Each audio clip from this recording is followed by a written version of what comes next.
Tunaendelea tulipoishia.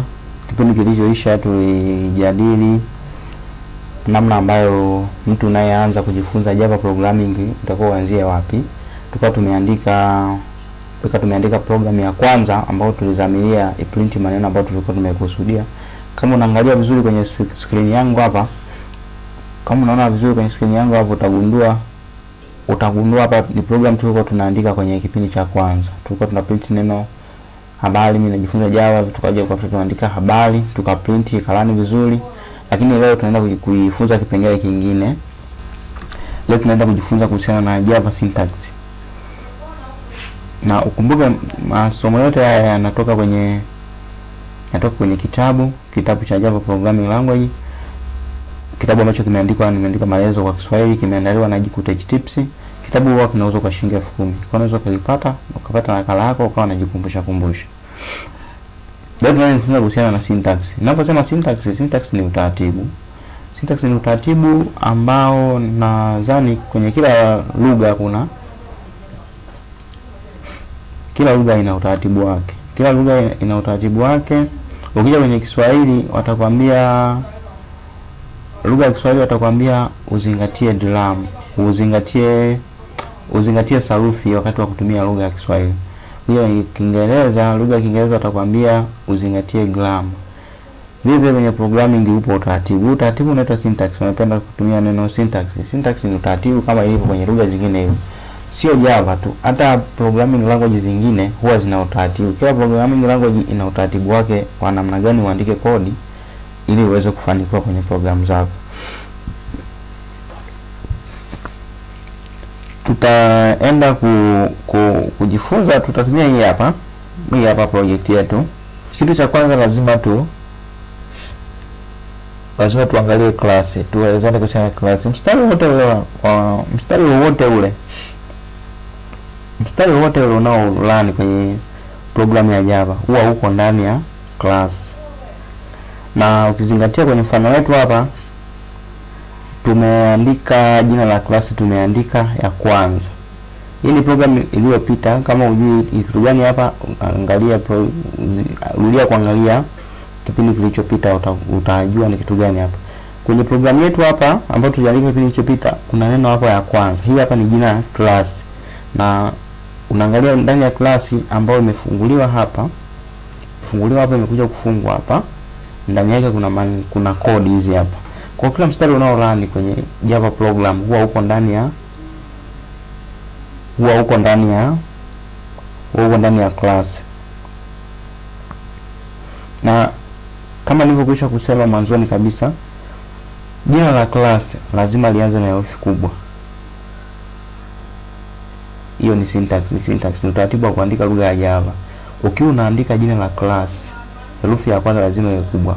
Ukiangalia hapa neno ya kwanza imeanzia hii hapa, ipo ni kubwa. Ni syntax, utaratibu wa kuandika lugha ya kwanza. Na uzingatie Java ni case sensitive. Kama ukiona hapa ya kwanza, ukiandika hivi ya kwanza, umeona program yetu tumeandika ya kwanza.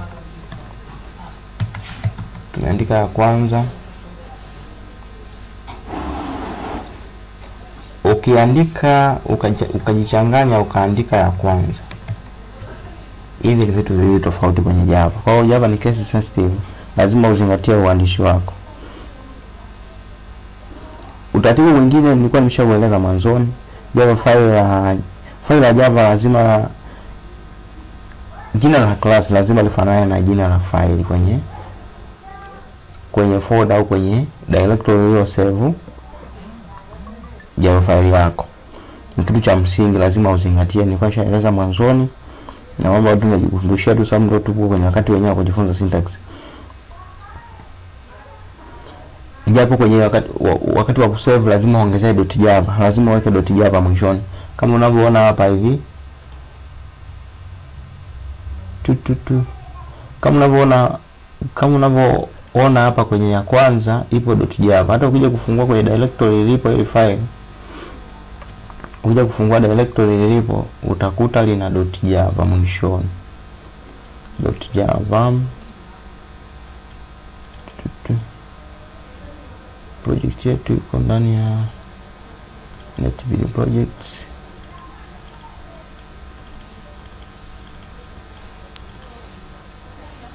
File ni hapa, lipo limeandika .java. Ukiangalia vizuri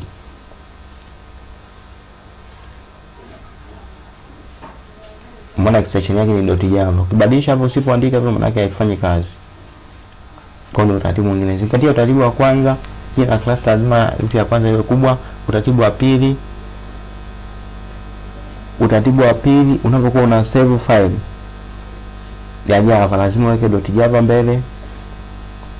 Lazima ufananishe jina la class na jina la file ulivyo save. Na kitu kingine ambacho nilikuwa sijakueleza hapa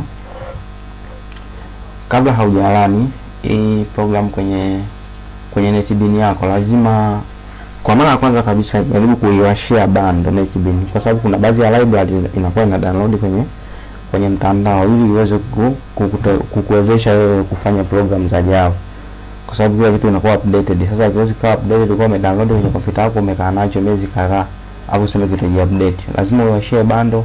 Kama kuna libraries mpya, kuna vitu vimeongezeka, basi download iweze kukupa vitu ambavyo vinaendana na wakati uliopo kwa muda huo. Tutakuja kuangazia uwepo wa main class uwepo wa main class, main method. Kama unaona hapa tumeongeza hivi vitu hapa, mistari mitatu hii hapa imeongezeka. Hii hapa ni method ambayo inatumika kuprint maneno kwenye Java.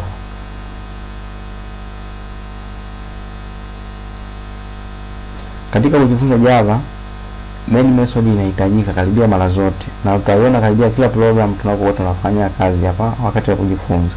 Kwani kitu ambacho utakuwa ukiweka clean, hatua za kwanza kabisa lazima ujue kuandika hii hapa. Yaani kuandika kufikia hapa, unatengeneza class, ndani ya class unaweka main method. Hapo ndio unaendelea kufanya mambo yako mengine. Na hii hapa ni public static, inaandikwa hivi: public static main void, public static void main. Inakuwa kama hivi method yetu inaishia hapa, lakini hapa ndani ni kitu kingine. Tunaweza kuweka vitu vingine huko ndani, na hiyo ndio kazi ya method. Method maana yake inakuwa imedesignwa kufanya kitu fulani. Tutajifunza zaidi hapo mbele kuhusiana na method, kwa sababu tutajifunza kipengele kinachofuata mbele, kipengele cha method. Ila kwa sasa kitu kikubwa, jitahidi kukumbuka kwamba jina la class lazima lifanane na ulivyo save file kama ni kwenye kompyuta yako au kama ni wapi. Jitahidi kuweka .java mbele. Kumbuka kwamba kila class, kila mstari unaolani kwenye program ya Java unakuwa ndani ya class. Ni kitu cha muhimu kukumbuka. Lakini hapo ukiangalia kuna method nyingine hapa. Kuna method nyingine imetumika humu ndani, ni system.out.print. Hii mstari unalani ndani ya main file. Hii main method yenyewe imetengenezwa kwa ajili ya kuchakata kodi. Itafanya program yako ilani hapo unapoilani, na inaweza kalani vile vile kodi kutoka kwenye class nyingine. Ni mambo ambayo tutajifunza zaidi huko mbeleni, ila sasa ukijaribu kuangalia hapa kuna jina la class ambalo limeandikwa kwa herufi kubwa. Vile vile kwenye class yetu kuna main method. Vile kwenye main method yetu kuna class kuna method nyingine inaitwa print.ln. Ni method ambayo inatumika kuprint maneno hii. Na kitu kingine cha ziada, unaziona hizi hapa, sio nizitaje, kwa Kiingereza inaitwa curly brace. Hizi hapa alama kama unaziona, alama za mabano ya hivi. Haya mabano ya hivi kwa Kiingereza yanaitwa curly braces. Sijui kwa Kiswahili yanahitaji muda mwingine kubadilisha maneno kwa Kiswahili na kwa tabu kidogo. Hizi hapa ni alama ambazo zinatambulisha mwanzo na mwisho wa block ya kodi yako. Kuhusiana na swala la block ya kodi yako, usije tuzungumza hapo mbele, ila unatakiwa kutambua. Nikisema block ya kodi yangu, maana yake kodi zangu zinaanzia hapa. Hizi hapa ndio kodi zangu. Kwa zinaanzia wapi, zinaishia wapi, kama unavyoona. Kwa hiyo hapa ni alama ambazo zinakutambulisha wewe mwanzo na mwisho code block zako, kodi zinazofanya kitu fulani zinaanzia hapo zinaishia wapi. Zinatumika sana, karibia kila program ya Java utaziona hizi. Kila program utaziona, kwa ni kitu cha kuzingatia. Na nimekwambia kwamba kama unakumbuka, nimekwambia kitu chochote kile kinaandikwa kwa herufi kubwa, kinaanza kwa herufi kubwa, maana hiyo ni class. Ukija kuangalia hapa kuna hii hapa kitu, kuna hii hapa system. System ni class ya Java yenyewe ambayo ni already defined class. Kuna class ambayo tunatengeneza sisi. Kwa mfano kama tunatengeneza sisi tumeandika ya kwanza. Lakini kuna class ambazo tayari zipo defined, tunatakiwa kuzitumia tu. Kwani jitihada zako wewe kujifunza kujifunza class mbalimbali ambazo zipo ndani ya Java, kujifunza class zilizopo, unaitambua kisha unaitambua class kisha unajifunza matumizi yake, inatumia kufanya nini, inatumika kufanyia nini, ndani na method gani, ndani na properties gani, ni vitu ambavyo unatakiwa kuelewa. Kitu kingine hapa cha msingi sana, usijali sana kuhusiana na hizi vitu. Cha msingi sana ni haya maneno niliyokueleza.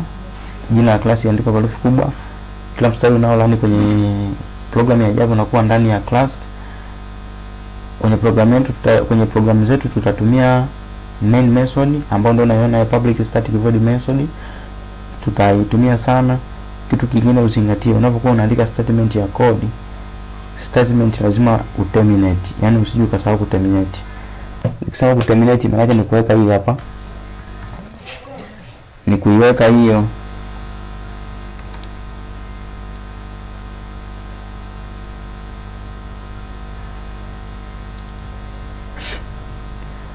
hiyo semicolon. Hizi hapa nukta ambazo sio nukta pacha, lazima uweke hizi alama hizi, lazima uziweke unapomalizia kodi hapa. Kama unavyoona kwenye mstari nimemalizia hizo kodi, ni kitu cha muhimu sana.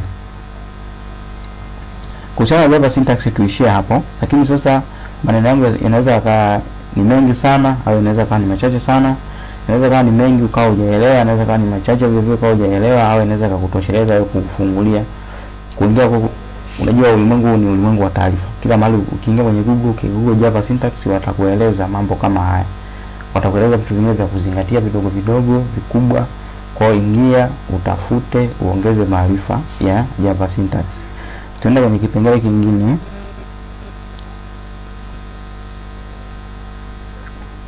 Tutajifunza kuprint maneno. Tutazungumzia kuhusiana na kuweza kuprint maneno kama tulivyo print hapa. Na katika somo lililopita ndio kazi tulikuwa tunafanya, tulikuwa tuna print maneno tuliprint habari kwa kutumia print method ambayo ilikuwa inarun kwenye method nyingine ya main. Na maneno tulio print ndio haya hapa habari. Kwa hivyo ndivyo unavyoweza kuprint maneno. Hata tukija tukiongeza hapa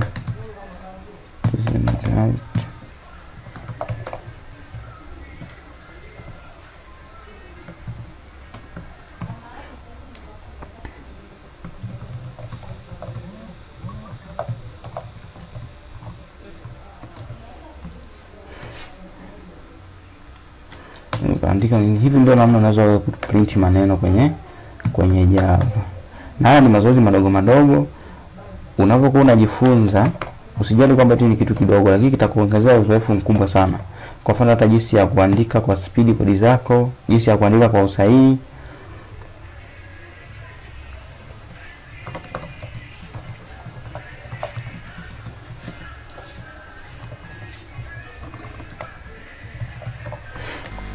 Kwa vitu kama hivyo, tukija tukalani project yetu italani na itaprint haya maneno, ndio tunavyotarajia. Tuone project yetu tuone.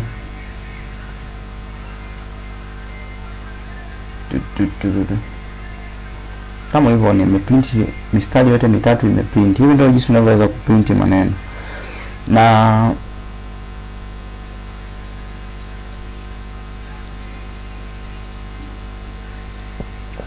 Na siku zote ukiwa unadili na maneno, ukiwa unataka kuprint maneno, lazima uwe kwenye fungua semi, hizi fungua semi na funga semi. Lazima uwe kwenye hizo funga semi na funga semi kwenye Java. Zingatia hiyo. unapokuwa na na maneno, ukiwa unataka kuandika maneno popote pale,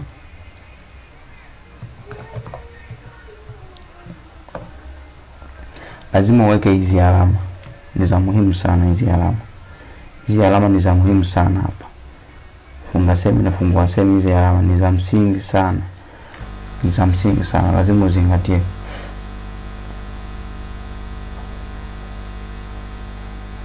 Akitokea mistari hizo hapo, maana yake inakuwa changamoto, programu yako haiwezi kulani. Tukitokea sasa tumeandika maneno bila kuandika hizo,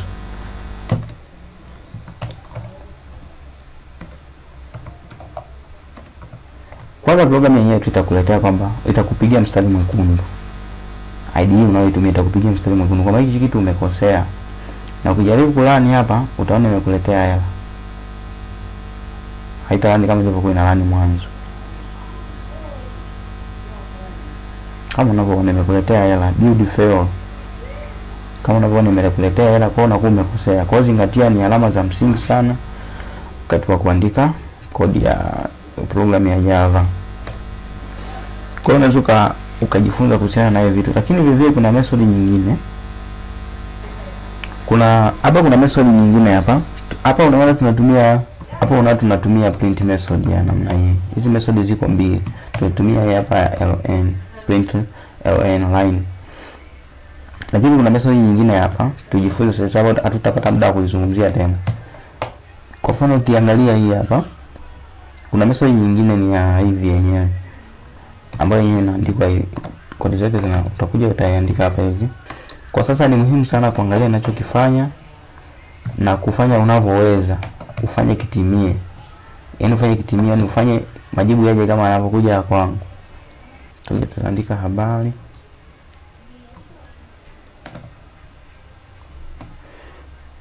Tunaandika mstari mwingine.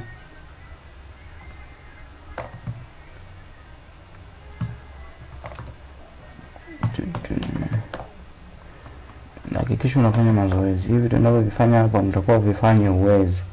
Ndio uweze kumove kwenda kitu kingine. Ukizalau na ukaendelea sehemu nyingine ukasema hapa nimeelewa maelezo tu, unajidanganya.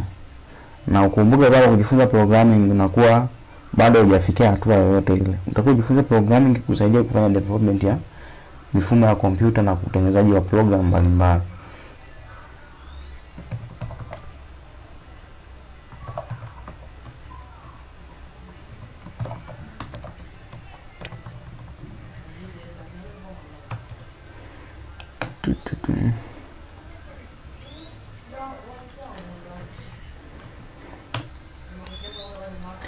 Tulani project yetu tuone utofauti wa hizi vitu. Tulani project yetu tuone utofauti wake.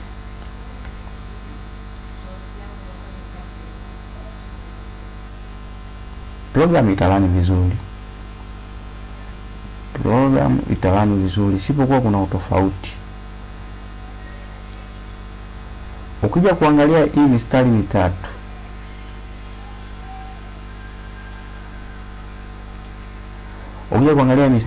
ndio hii hapa.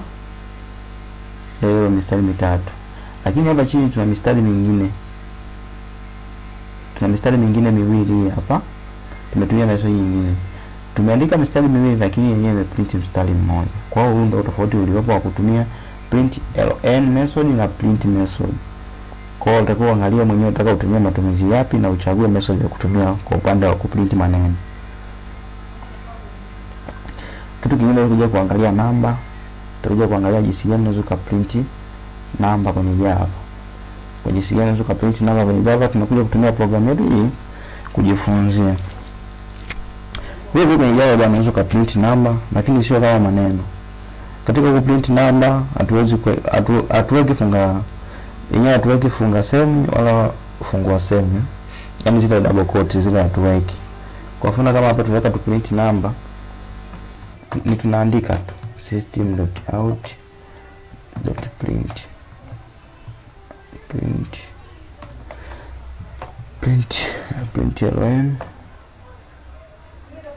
ln. Hapa tunaandika tunataka tu print 34. Pia kwenye project yetu tuone kama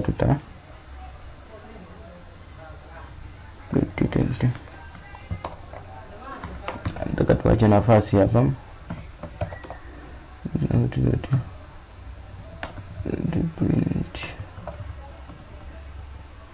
Print line.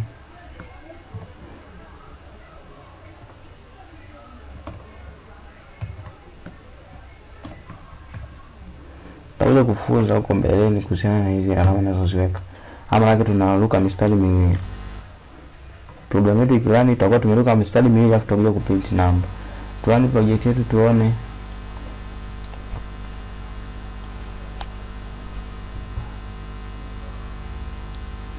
Niko najaribu kukuonyesha. Tumeruka mistari miwili, ni hapa imeruka mistari miwili. Kama unavyoona mistari miwili imeruka, mstari wa kwanza, mstari wa pili imekuja kuprint number 34. Kwa hivyo kuna print number yenyewe haina haja ya kuweka hizo funga semi na fungua semi.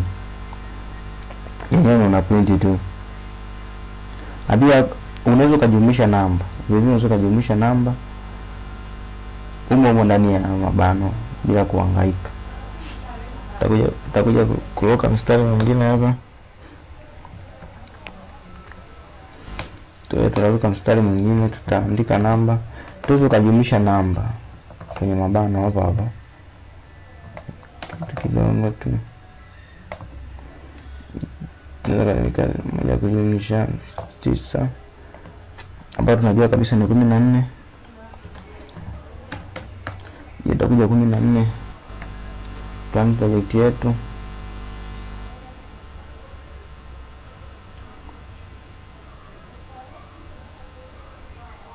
Hapo unakuja kupata majibu hapa 14. Na project yetu imelani vizuri bila makosa. Hivyo ndio jinsi tunaweza kuprint namba. Hivyo ndio tunaweza kuprint namba kwenye Java. Kitu kingine tuangalie habari ya comment. Comment ni kitu gani kwenye Java? Mkuu umeangalia, kwa mfano tukiangalia hapo utaona kuna hivi vitu hivi. Hivi vitu hivi. Tuna print project yetu tunailani lakini vyenyewe havitokei. Unajua kuangalia hapa imeandika houses jiku hapa ya kwanza ngapi, mwenyewe nimekuja kuandika hapa. Tumeprint lakini haya maneno hayajaonekana haya. Na hizi ndio comment. Comment sio kitu kikubwa sana na hasa hutumika kuelezea kodi. Hutumika kuelezea kodi ndani ya program na kufanya zisomeke vizuri. Unakuwa unajua kabisa kodi inayofuata hapa zinaenda kufanya kitu gani. Au umeandika kodi, umekaa miezi mitatu unakuja kuzirudia unakuta umesahau kidogo, ukiwa uliandika comment unakuwa unajua kabisa kwamba hizi kodi ni za kitu fulani. Na wakati wa execution kama ulivyoona huwa zenyewe hazizingatiwi na compiler yako.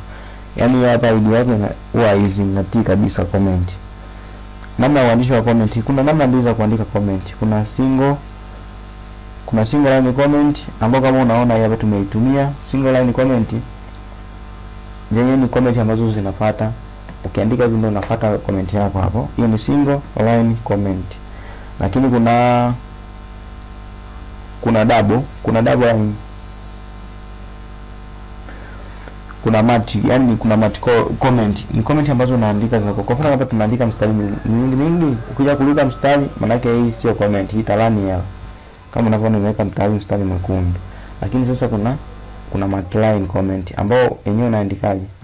Yenyewe unaandika hivi, unaweka times, unaweza kuruka, unaweka times, unaweka tena hii hapa. Unakuwa umefunga comment yako.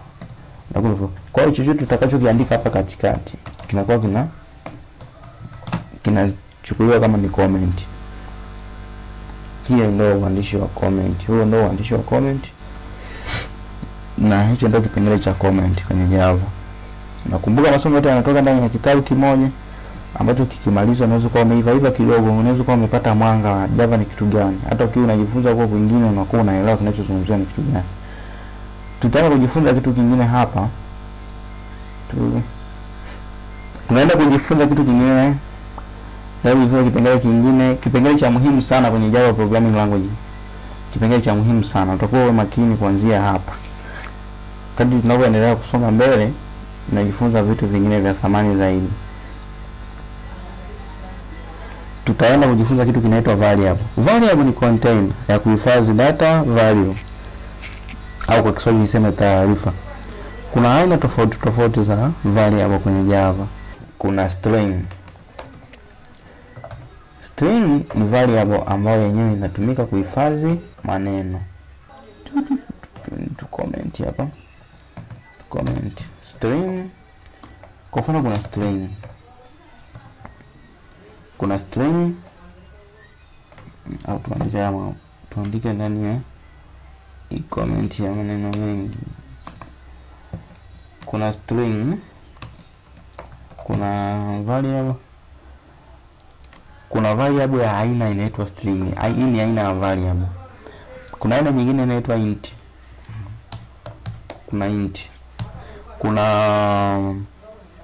Kuna float. Kuna float variable. Tutakuja kuangalia ni vitu gani. Kuna char variable na vitu vingine. String yenyewe huhifadhi maneno kama ulivyoona tumehifadhi hapa neno habari, maana yake ni string. Yenyewe inahifadhi maneno. Kwa mfano ukiweka neno habari, string yenyewe ndio inahifadhi maneno kwa mfumo huu hapo. Lakini int yenyewe huhifadhi namba nzima. Kwa mfano 20, 1, 9, 1000, 10,000. Hiyo ni string yenyewe, hiyo ni int. Maana ni kifupi cha integer. Yenyewe inahifadhi namba kama 1, 2, inaweza kuhifadhi namba yote hiyo. Hiyo ndio int. Lakini kuna float. Float huhifadhi floating point number.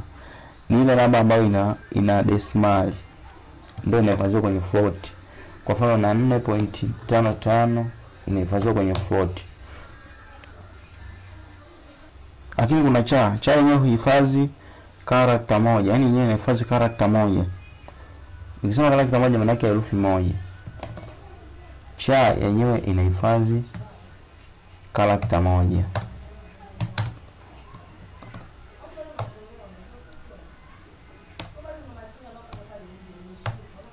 Kama hivyo hapo. Hizi ndio variables.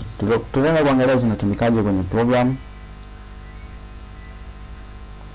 Lakini kuna nyingine inaitwa boolean. Boolean yenyewe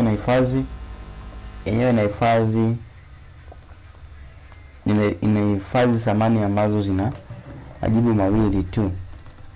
Hapa sasa majibu mawili tu boolean. Boolean yenyewe inahifadhi if yenye majibu mawili tu, kama ni false au ni true basi. Kwa mfano unajiuliza umekula? Swali la umekula inakuwa ni ndio au hapana. Taa imewaka inakuwa ni ndio au hapana. Iko on au off. Ndio vitu kama hivyo. Hiyo ni boolean.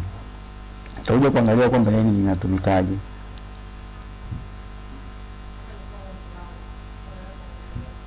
Tutaangalia jinsi ya kutengeneza variable.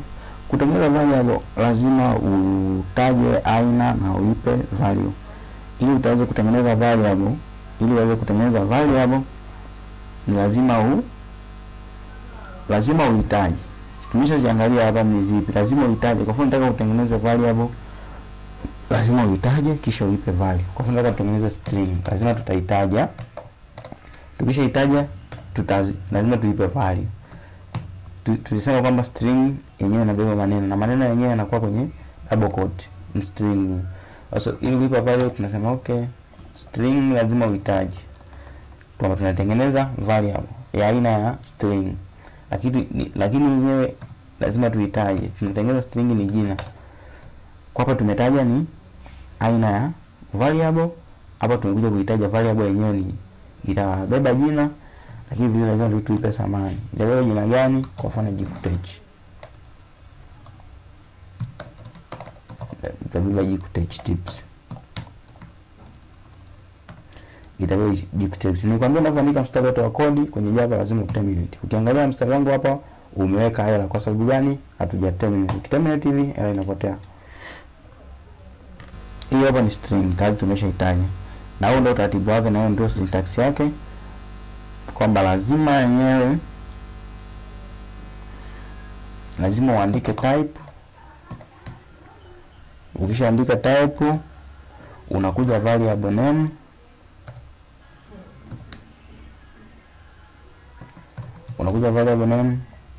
Baada hapo unakuja value yake. Una terminate. Huo ndio utaratibu wa kuandika Hii ndio kanuni ya kuandika. Hii ndio kanuni ya kuandika variable hii. Lazima uitaje kwanza type. Hapa tumetaja type ni string, tumeitaja type. Lazima uandike type, unakuja unaandika variable name, tumesema ni jina. Lazima iwe value, tunakuja kusema value ni JQueryTips. Tutakuja kuona jinsi ninavyofanya kazi.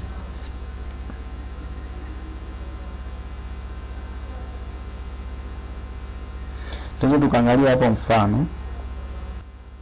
Kuja tutatengeneza class nyingine ili tujifunze vizuri. Tutaanza class nyingine tujifunze hizi variable. Ni class inaitwa variables.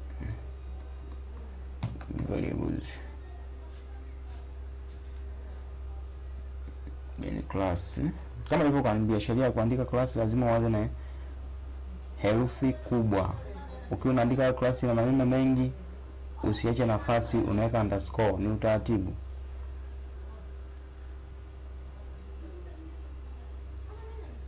Unakuja unabonyeza finish, itafunguka hapa. Itafunguka. Kwa kama nilivyokuambia, kila Java class public static lazima iwe na main method. Public static void main. Lazima usijulie sana hivi vina maana gani, wewe ni kuvitumia tu kwa size. Level ya kuelewa hii kitu gani ni itakuchanganya, hata ukiwaambia kwa size itakuchanganyia mafaili. Kwa tunakuja tufanye mfano mmoja, kwa tutafanya mfano wa kutengeneza variable ambayo tutaita rangi na itakuwa aina ya string, na tutaipa value yake tutasema rangi ya njano. Kwa tutakuja tutatengeneza value.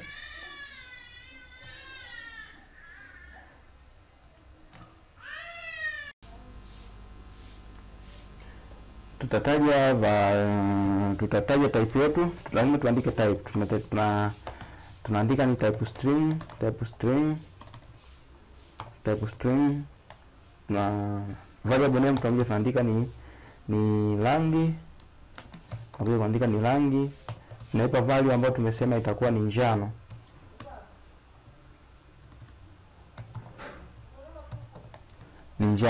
Baada hapo tuna terminate. Tutakuwa tumeshatengeneza value yetu. Tunaweza tukaprint.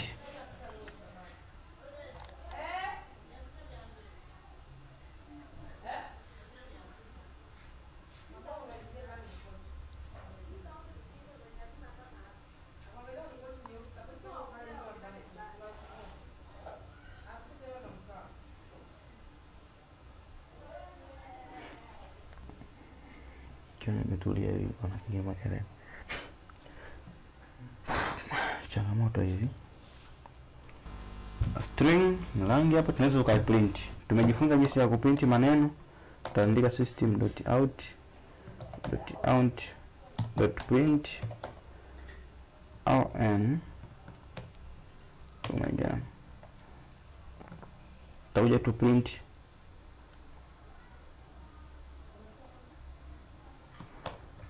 tukaandika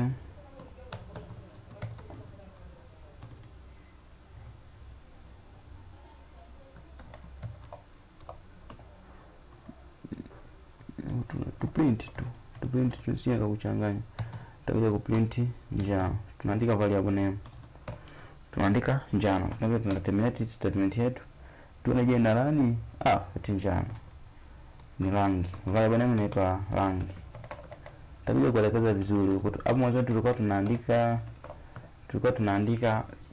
kwa method yetu, tulikuwa tunaandika maneno tunaweka kwenye funga semi na fungua semi. Sasa tumeandika tu rangi imekubali na ID yetu ina fla kile tulichokiandika. Tutakuja tunaanza project yetu jiku variable na kuja tuna run project yetu. Itaprint tulichokusudia. Inakuja ukiangalia imeprint njano. Ukiona hapo imeprint njano, hii hapa imeprint. Kwa hiyo tuzo letu limeisha. Tulikuwa tunatengeneza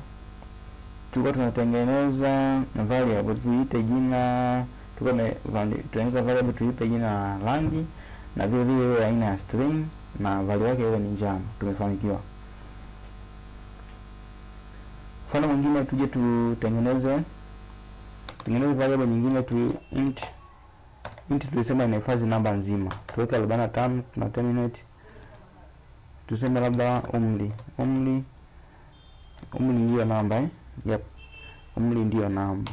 Sasa na tuseme miaka 25. Tuseme miaka 25, tuna terminate. Na terminate program yetu. Tuna terminate statement yetu. Baada hapo tujaribu kuprint statement yetu. System value, tujaribu kuprint variable yetu. Tutakuja tunaandika system out.print kama kawaida, .print. Na ukiwa unajifunza Java, epuka sana uvivu. Yaani kama tunaandika unaweza kufikiri ni jambo tu la kufanya. Epuka uvivu, lazima ufanye ndio utabobea. Tujaribu kuprint umri. Hapa tunajaribu kuprint umri. Jambo print. Tutakuja kujaribu kuprint float. Tuseme bei ndio inakuwa na kiasi ambacho hakipo defined vizuri, inakuwa sio namba nzima. Tuseme labda bei ni 5 na senti 69 centimeter. Tutakuja tunaandika variable nyingine hapa,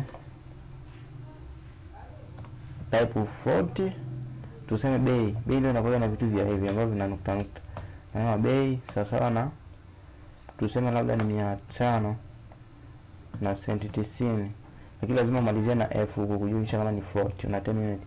Tujaribu kuprint system.out.print bei. Safi. Tujaribu kurun program yetu. Tulikuwa tumerun kipindi hichi, tulikuwa tumeandika hapa rangi.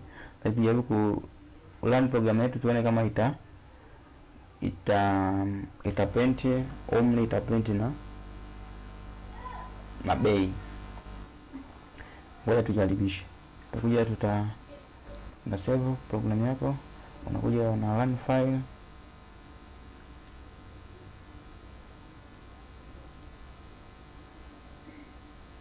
Unakuja na run file. Imekuja print njano ya kwanza, imekuja imeprint ya pili ni umri, ya tatu ni float kama tulivyokusudia. Hivyo ndio namna unavyoweza kudeal na variable. Hiyo ndio kipengele cha variable. Vile vile unaweza kutangaza uwepo wa variable fulani kabla ya kuanza kuzitumia. Yaani kwa mfano kama hapa nikisema unaweza kutangaza, unaweza ukaanza kwa kutangaza. Unaweza kuanza na kutangaza. Tuchukulie mfano wa string. Unakuja type ya string, tunasema unaweza kaanza kutangaza. Unafanya declaration kwanza. Hii inaitwa declaration. Utakuwa unapitia huko kwenye notice zako zingine, utakuta umeandika variable declaration. Hii inaitwa declaration. Kwa bwana, mimi nitakuwa na jina. Nitakuwa na jina la kwanza. Vile vile nitakuwa na, inaitwa variable declaration. Nitakuwa na jina la mwisho. Nitakuwa na last name. Nitakuwa na last name. Afu baada hapo unaweza kuassign variable zako kwamba okay, jina la kwanza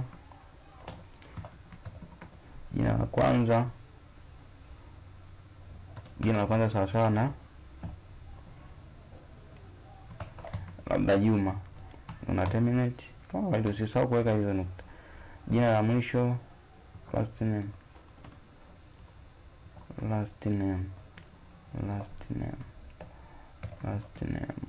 Sasa na tuseme sasa huyu jamaa anaitwa Juma Said.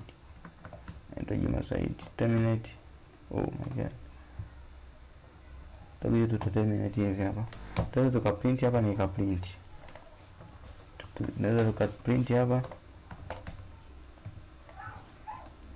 system.out.print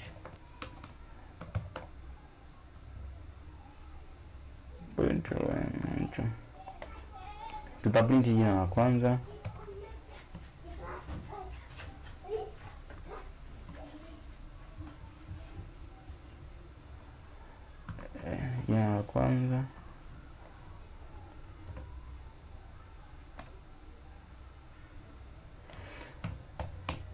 tutakuja tuprint jina la pili.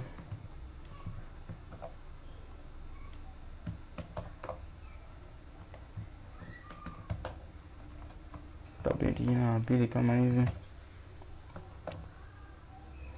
last name.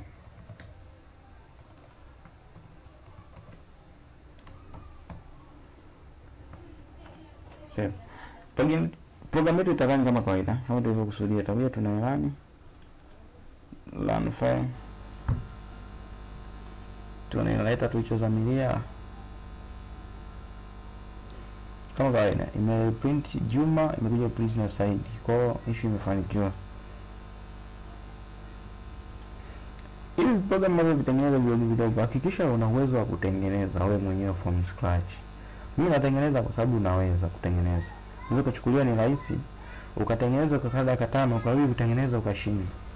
Kumbe utakuta labda umesahau semicolon, umesahau kuweka mabano, kwenye herufi ndogo umeandika kubwa. Kwa lazima utengeneze kwa umakini. Hii print leo ikuta umeandika P kubwa mara ile kubwa, lazima uzingatie hayo mambo yote, kwa sababu ni ya muhimu.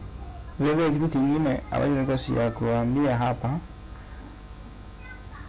unaweza kutumia alama ya kujumlisha.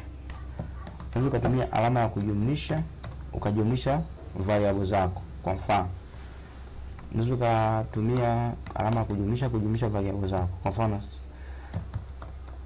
system.out.print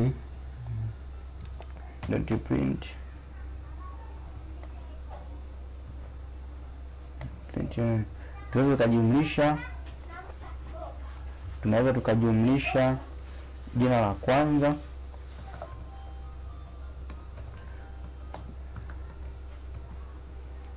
tunaweza kujumlisha na jina la mwisho,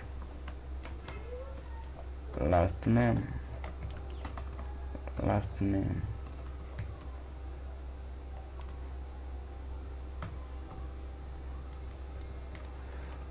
Tuone project yetu, tuone tunaweza kutumia alama ya kujumlisha string 2 kama ulivyoona.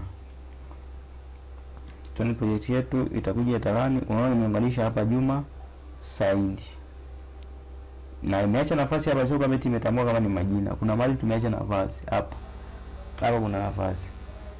Sasa ukija kulani tena hapa, ukija kulani utaona maneno yameungana. Utaona majina yameungana, wakati majina yakaaje hivyo. Utaona imeandika Juma Saidi. Sasa ili kutengeneza nafasi, kwa sababu sio mara zote utajikuta umechapia kama mimi hapo. Hapo mimi nilikuwa nimechapia tu, nimeanza na nafasi. Lazima uongeze ka kitu hapa katikati. Utaongeza kitu gani? Unaweka hizo hapo. Una print string ambayo ni empty. Ukija kulani file yako utakuta imeacha kwa nafasi hapa. Ukija kulani programu yako utaona imeacha kwa nafasi kama unavyoona hapa. Umeona hapa imeacha kwa nafasi tuliko kaacha. Kwa hiyo imeprint Juma Saidi vizuri kabisa. Sio string, tunaweza tukaunganisha vile vile namba, tunaweza kujumlisha namba 2. Kwa mfano tunasema int, alama ya kujumlisha inaweza kutumika kujumlisha kama inajumlisha kwenye hesabu. Unaweza kujumlisha labda mafuta,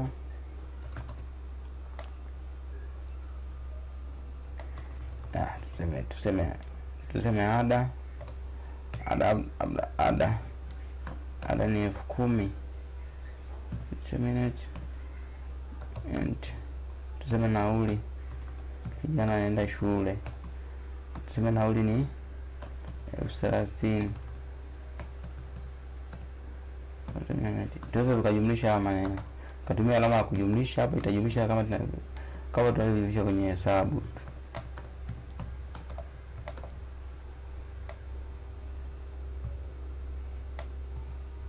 Kama tunajumlisha kwenye hesabu, tutajumlisha ada, tutatumia alama ya kujumlisha, tutajumlisha na nauli. Save project yetu. Boom. Project imejumlisha, tupata 40,000. Ada ni 10,000, nauli ni 30,000. Imeleta 40,000. Hizo ndio variables. Utajifunza zaidi kutoka kwenye vyanzo vingine, kwa sababu nisiwe mwongeaji sana kama mimi ndio nitengeneza hizo variables. Hapana. Variables zimetengenezwa na Java, imetengenezwa na language husika, kila mtu anazielezea kwa upana anaofahamu yeye. Ila hiyo ni utangulizi wa Huo ni utangulizi wa variables kwenye Java. Utajifunza kwenye leo vingine huko, unaweza kuingia kwenye site kama Geek4Geeks, utakueleza Java variables ni vitu gani, utakuta kuna program za mfano na utaweza kujizolea. Mimi nafikiri kwa leo tuishie hapa. Inatosha. Tukutane kwenye somo lingine.